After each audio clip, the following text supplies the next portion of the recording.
Alright y'all, welcome back to even more turkey pattern testing. I've got a bunch of shells that I want to get through and a few different chokes on the way in that I think are going to be really interesting, so stick around for those. But for this video, I apologize if you're hearing the airplanes in the background. They're having an air show over here today, so I'll try to work around those, but we may just have to deal with it. Anyway, we're back out here with the 1187 Premier with the Pinty red dot up on top. And the choke we got for this video is that Kicks Gobblin Thunder 655 constriction. I hope y'all can see that a little bit with the shadows. And as for the shell that we're going to be running today, we've got the Salt Creek Custom 12 gauge 3-inch. These are 2 ounces of 8.5 shot going 1100 feet per second. I got to give a huge thank you to the guys over at Salt Creek Ammunition. They've been great to work with. They got in touch with me and wanted me to pattern some of their shells, and they've been great so far. So definitely go check those guys out if you're interested in the shells that they're coming out with, because they've got a pretty good variety of them, I gotta say. But alright, as per usual, we're going to shoot these at 40 yards from the bench, but if they perform like I think they might out of this 655, so far the Salt Creek stuff has done well out of that choke. If they shoot well, I've got a target set up at 60 yards too. It's not something I typically do, so don't get used to it because it may not happen all the time, but I've got a target set up at 60 yards as well. If they shoot good, we'll put them on paper through this 655 at 60 and see what they can do if you're, say, hunting a field or something of that nature, and you may have to take a 50, 55, 60 yard shot. I don't typically like doing it, but if you hunt long enough, you're gonna have a situation where a bird gets hung up at 55 or 60, and it's just gonna happen. So let's go over to the bench now and put these on paper at 40 and see what they do. And if they perform, we'll throw them on paper at 60 as well and see just how they hold up at that far of a range. Alright, we're back at the bench. We're set up at 40 yards first with these Salt Creek Custom 3-inch 8.5 shot. So let's see what these things will put on paper at 40.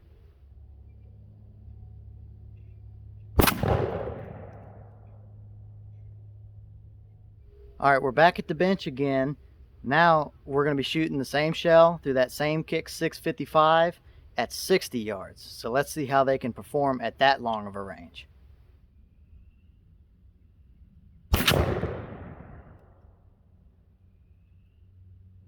Alright, so walking up to the 40 yard target here. This is what we get.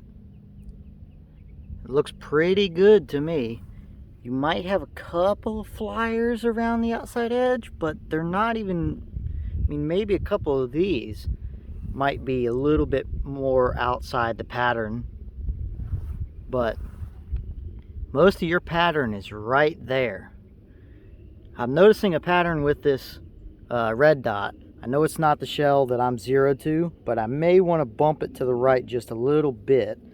I compensated for that on the 60 yard target, so we'll look at that in a second, but I'm pretty happy with how that shell performed. I mean, for 8.5 shot, you get a lot of pellets right there in, say, that 10-inch ring.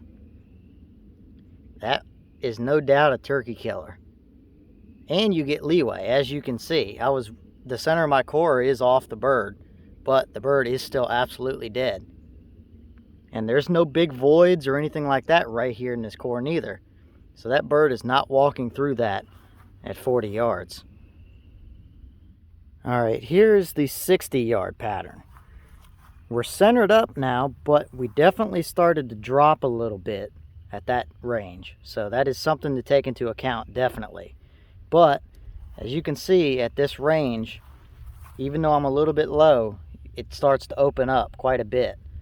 You start getting some of these flyers around the edges all the way over there. But mainly what I'm looking at is these larger voids in the pattern right here. I don't like voids in my patterns. But if you had to have that shell and take a turkey with it at 60, it would be capable of doing it. But be mindful, if that tom is near another bird, you may hit that other bird, because it definitely started to open up. All right, well, what did y'all think? That 40-yard pattern right here, I like the way that looks. You don't have a ton of flyers. There's no voids right in that core area. I like that. I'd definitely not hesitate to take that shell out into the field. As far as that 60-yard pattern, I don't shoot my birds past 40 yards. I mean, I have taken one at 45, but for the most part, all my birds are 30 yards to 25 yards, that kind of distance. That's where I like to keep my birds. But would you be comfortable using that 60-yard pattern if you had to? Or do you like that 60-yard pattern because that's how you hunt, is you hunt big fields and you have to take the 60-yard shot? Let me know down below. Do you like the 40-yard? Would you keep it at 40? Would you try and push it to 60? Plus, being 8.5 shot instead of, say, 9s or something of that nature, you do get less shot in the shell.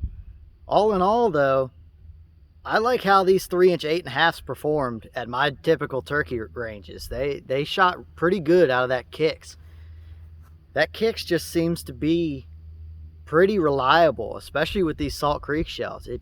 It puts that nice, tight, even core. You don't get a whole ton of flyers. The Salt Creek stuff really seems to do well through that Kicks 655. I do have some other chokes on the way for this gun, as well as a couple others that I'm going to be putting some of these shells through as well, so stay tuned for those. But so far, I'm liking how this Kicks shoots those Salt Creek shells. I wish my shots would have been a little bit more centered on the paper, but that's not the shell that I'm zeroed for, and who knows, I may need to bump that red dot just the tiniest little bit. Not a big deal.